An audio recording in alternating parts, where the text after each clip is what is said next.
This is KTN News.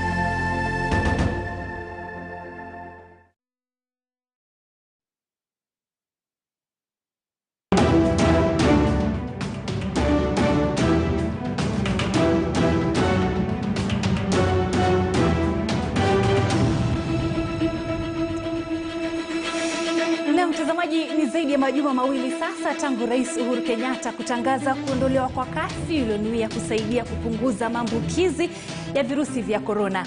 Kafyu iliyokuwepo kwa zaidi ya mwaka mmoja. Leo kwenye kipindi Kioo cha Hoja tunaangazia uchumi baada ya kafyu na iwapo hali imeanza kuboreka au la.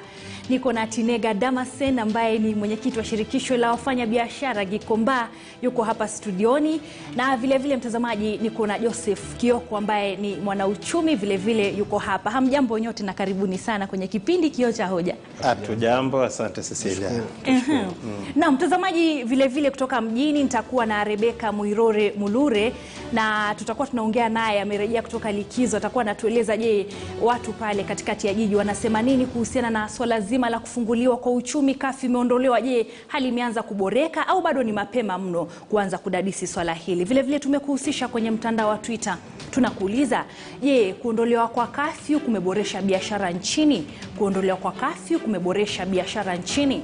Tuzungumze @eswakesho_, @Rebeka Muirore Muluri, @KTN News KE, hashtagi ni Kioo cha Hoja.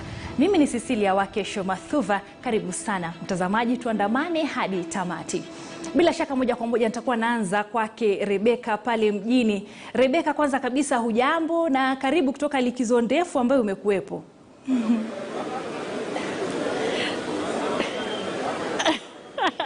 Asante sana Wakesho. Karibu pia nawe kwenye Kioo cha Hoja, kwenye kipindi cha Kioo cha Hoja. Ni vizuri sana kuwa nawe hivi leo. Najua dada yetu Zubeda anatutazama akiwa pale nyumbani. Karibu sana kwenye Kioo cha Hoja.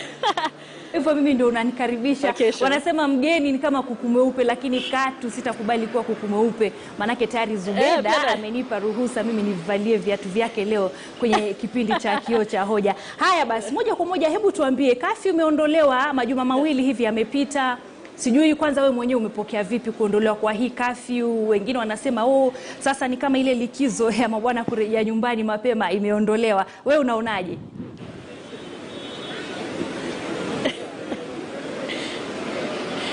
Kwa kweli hiyo likizo bana ni kama imeondolewa, walikuwa narejea nyumbani mapema sana. Mimi najua mimi na wewe hapo tumefurahia. Hatujafurahia sana, lakini vile vile nafurahia kwamba hivi sasa tunaweza kwenda safari za usiku.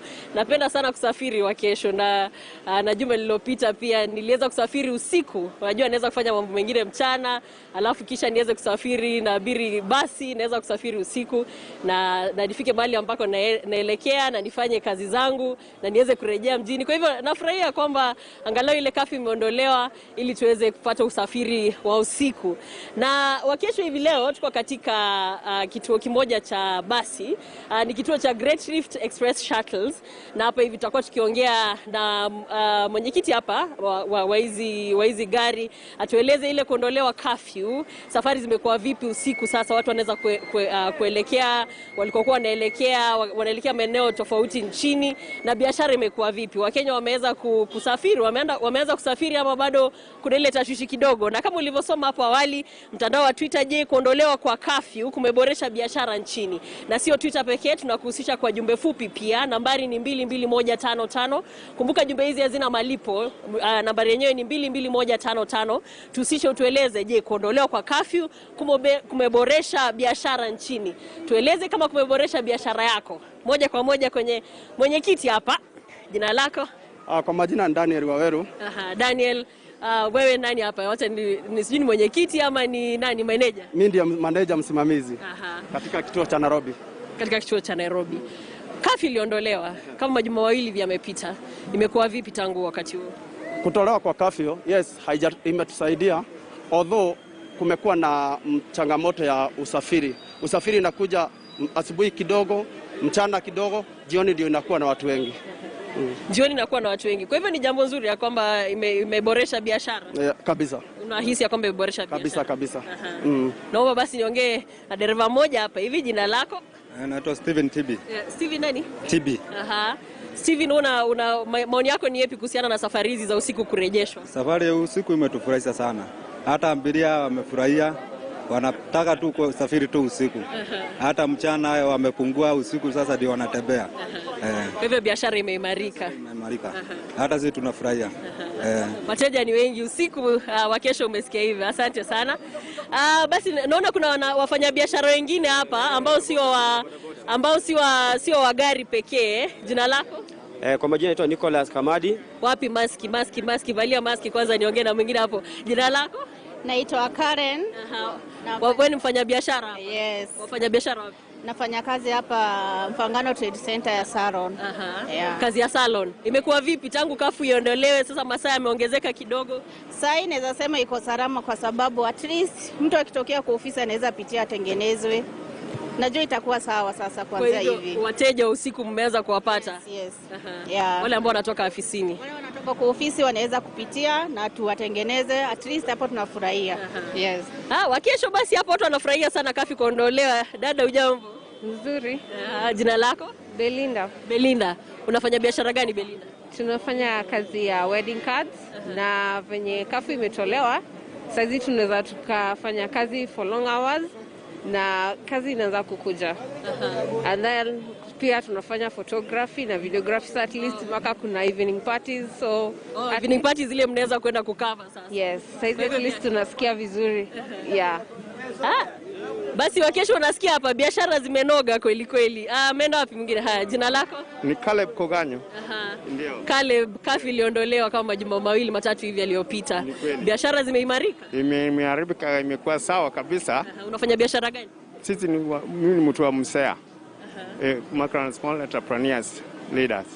Sasa naona mambo imekuwa mzuri kwa sababu kila kitu imejaribu kuwa sawa sawa.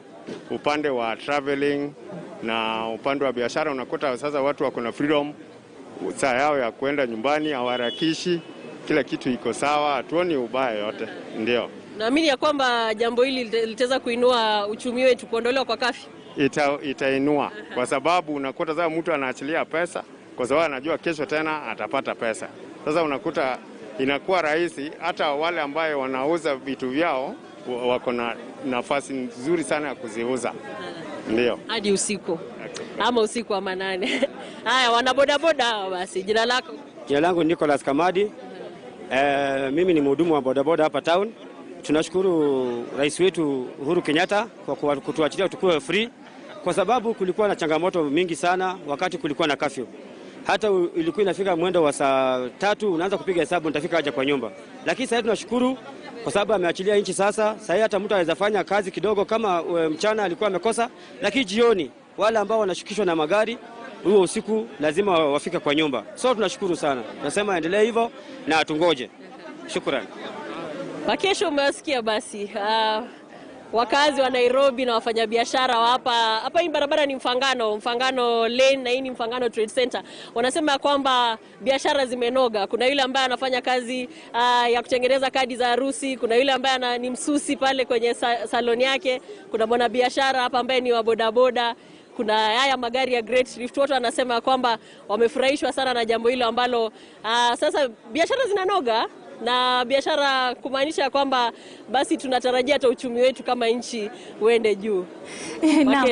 Bila shaka Beki, tunaona hapo sekta zote ni kama zimewakilishwa. Hata tunaona kuna mmoja hapo anasema yeye ni mfanyikazi wa ususi wa nywele kwenye salon moja hapo jijini Nairobi, bila shaka akifurahia sana. Moja kwa moja tuzamie mdahalo wetu hapa studioni. Mmesikia jinsi wanavyosema Wakenya hapo. Wengi wamepokea vyema sana swala hili kwa ujumla.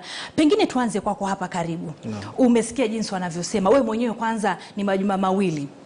Umefurahia ama bado kidogo? Upande wangu sina chochote cha kufurahia. Isipokuwa hamna uhuru ambao kwamba umejitokeza kuleta mabadiliko kiuchumi. Kwangu mimi. Na kwa wanaozunguka pia sijaona uchumi umebadilika. Naam. Kwa sababu since the president ali open up, tulikuwa tuna expect that circulation ya pesa itakuwepo. But sincerely speaking, hakuna. Mimi ni mfanyabiashara katika soko la Gikomba ambapo tunafanya a lot of transaction, lakini unaweza kushinda the all day hujaona customer, so that tells you there is a problem somewhere. So pamoja na kwamba the president ame open up, there is a very little to smile about.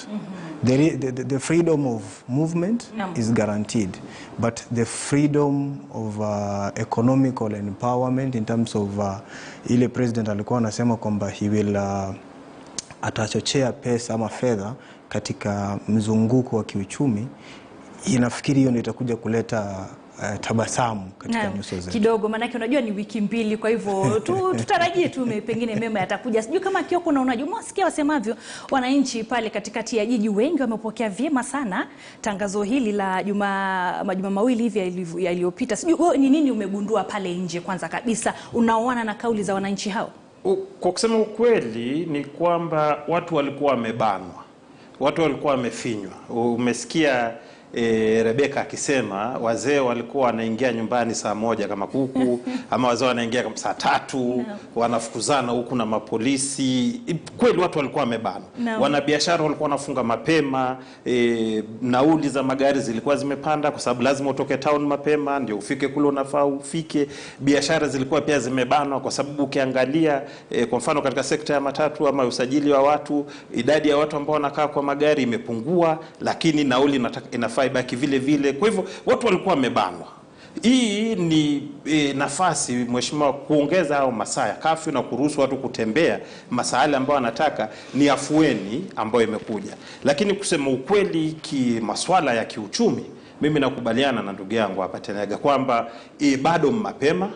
Yale matarajio watu walikuwa nayo hayajafika, labda kwa sababu ni wiki 2 zimepita. Kuna mengi watu wanatarajia, pesa bado haijaanza kuzunguka. Lakini haya mambo madogo madogo, kwa mfano sasa mtu anaweza toka Nairobi aende Jumatatu, aende kama hii Jumatatu iliyopita, aende katika soko la Nunguni.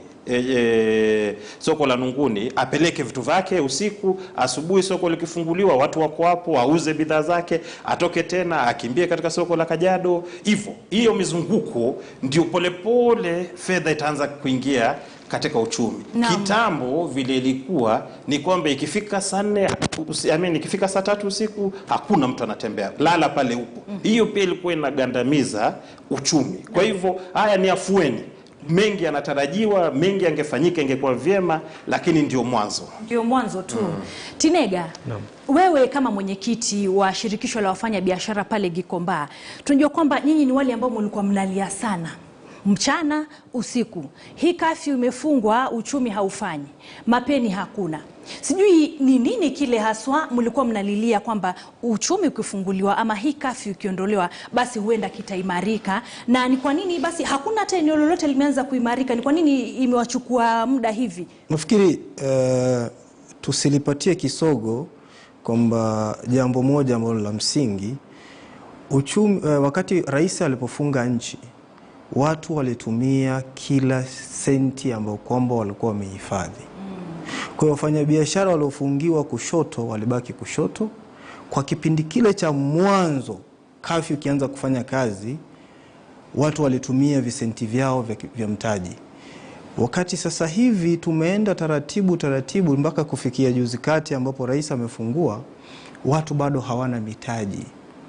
Kwa hiyo wafanyabiashara walikuwa wamechukua rasilimali katika vibanda vyetu wakapeleka masoko ya nje kwa kupitia mikopo, zile hela tayari washazitumia. Kwa hiyo wanaporudi sokoni hamna hela. Anataka bado umpe mzigo wakati wewe mwenyewe ulikuwa unadunduliza. Sasa angalia kimbembe kilipo. Kwa hiyo rais amefungua, hatukatai. Lakini changamoto za kifedha ingekuwa ni bora zaidi kama angechochea fedha. Kwa maana kusafiri, magari wanasema kwamba, nasikia kwamba wanasema magari yanasafiri usiku na mchana, watu wanasafiri, but kipindi kile waliokuwa na uwezo kidogo walikuwa wanatuma mzigo, unapakiwa kwenye maroli, yanatembea usiku kucha, wanapata mzigo sehemu ya pili. Kwa hiyo kilichokuwa kimeleta taswishi kidogo ni movement of people from one point to another, lakini goods zilikuwa zinaenda. Kwa hiyo kwa ufupi sana, sisi kama wafanyabiashara mimi binafsi sijaona ile nguvu kazi ambayo kwamba tunaijua ya soko ijarejea sehemu inapostahili. Kwa hiyo endapo itakaporejea, labda kwa sababu ndugu yangu nakubaliana naye, anasema kwamba ni majimbo mawili, labda siku zijazo labda siku zijazo wakati Mheshimiwa Rais atakapochochea fedha kwenye uchumi, labda tutapata kutabasamu. Fedha zipi? Alisema kuna something he called it stimulus package. Yes. Kwa hiyo mwanauchumi kidogo wana majina yao. Kuyatohoa kwenye Kiswahili kidogo ni mtihani. Ziliwafikia nyinyi? Manake hizo hela zilitangazwa tangu mwaka jana. Kuna baadhi yenu pale sokoni Gikomba ambao hela hizi ziliwafikia na pengine walizitumia kwa vyovyote vile kuboresha uchumi wao ama biashara zao. Manake hali ilikuwa kwamba hela hizi ziwasitiri kile kipindi. Kisha baada ya uchumi ama kafyu kuondolewa, basi utakuwa kidogo ulikuwa na kinua mgongo, basi unaweza ukasonga mbele. Okay, ni jambo la kusikitisha kwamba katika sisi wafanyabiashara ambao kwamba tupo sokoni, nafikiri kwa takriban miaka zaidi ya 15, hili janga lilipokuja limetuletea double impact. Namba moja, kumbukeni tulifungiwa importation ya mitumba. Ilipofunguliwa kumekuwa na challenge ya increment ya taxation. Ukiliangalia ili swala holistically, unakuta sisi ambao kwamba tunafanya biashara ya second hand clothes tumefinyiliwa vilivyo. Kumbuka ile sekta inaingiza takriban bilioni 12 if I'm not wrong. You can tell 12 billion that the government collects hairudishi hata kifagio ya kufagia choo kumsaidia yule mfanyabiashara ambaye anatoa 12 billion. It's not a joke. Namsikiza Tenega na anasema ukweli. Manake lazima tutofautishe uchumi mara mbili. Kuna wale ambao ukiangalia kwa usafiri, ndege zetu, wala wanasafiri na ndege, bado ndege zilikuwa zinabeba watu zikajaa kipimo. Kwa hivyo wale ambao uchumi wao uko hapa juu waliendelea vizuri. Hata hizo stimulus package nyingi ziliwafikia wao, lakini wao ni wachache. Ukiangalia katika hizi maswala ambao Mheshimiwa Rais alikuwa anaongea, na uangalia uchumi wetu wa uchumi mdogo hapa chini hapa, wa mama mboga, jamaa wa kuuza mitumba, watu wa matatu, watu wa saluni, watu wa bodaboda, watu wenye maduka madogo huko nyumbani, wao walibanwa sana. Kwa vile kama vile Tenega anaeleza, kwao unachukua bidhaa kwa mkopo, uende uuze, urudi, ulipe, upewe bidhaa zingine. Sasa kama umechukua na mkopo, yule mtu unaenda kumuuzia, yeye mwenyewe hana fedha. Manake ile fedha kidogo alikuwa amebania imepotea. Kwa hivyo hata katika hii stimulus package kufikia wanabiashara hawa wadogo ilikuwa na utata na shida mingi. Na hiyo ndio shida ya different economic approach, mielekeo tofauti ya misingi bora ya kiuchumi. Lakini sasa itakuwaje? Mimi leo hii nikiangalia ile shida ambayo iko kubwa ambayo nadhani Mheshimiwa Rais anajaribu kuitatua ni swala la access to credit. Na shida hiyo inakuja kwa sababu serikali yenyewe inashindana na wafanya biashara, inashindana na wananchi wa kawaida katika nani atapata mikopo hapa. Unapata kila baada ya miezi mitatu serikali inaweka katika gazeti kwamba ina advertise zile zinaitwa treasury bond. Na treasury bonds zinalipwa na interest iko juu sana. Unapata benki kama KCB ama benki hizi kubwa, na mimi sitaki kuiharibia sifa benki ya KCB. Hizi benki kubwa zinachukulia kwamba ni heri wakopeshe serikali kuliko kumkopesha mwanabiashara mdogo kama huyo Tenega. Sasa hapo ndio shida ipo. Kwa hivyo for as long as serikali inakuja katika hii biashara ya kukopa hapa locally badala ya kwenda nje, inapata kwamba inawabana hawa wanabiashara wadogo na katika hiyo kuwabana unapata pesa ambayo inazunguka haipo. Shikilia kauli hiyo, maanake inaarifiwa kwamba sasa, mtazamaji, tuelekee katika kaunti ya Nyeri tupate kauli za wakazi kule kuhusiana na sehemu yetu ya Amsha Bongo.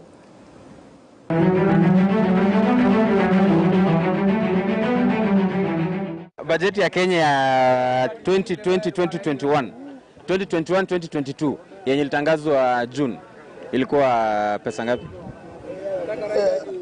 Aya, nimekwambia hiyo sasa siko aware. 3.2. Kafu ya kwanza ya corona hapa nchini ilitangazwa lini? Last year mwezi wa 3. 2019. Kafu ya kwanza siwezi kumbuka hiyo. KRA kwa Kiswahili ni nini? Kenya Revenue Authority. Hizi noti mpya zenye tunatumia saa hizi zilianza kutumika Kenya lini? Zilikuja na Uhuru akiingia. Siwezi kumbuka. 2019. Waziri wa fedha anaitwa nani? Anaitwa Sikuria nani, sijui Kuria.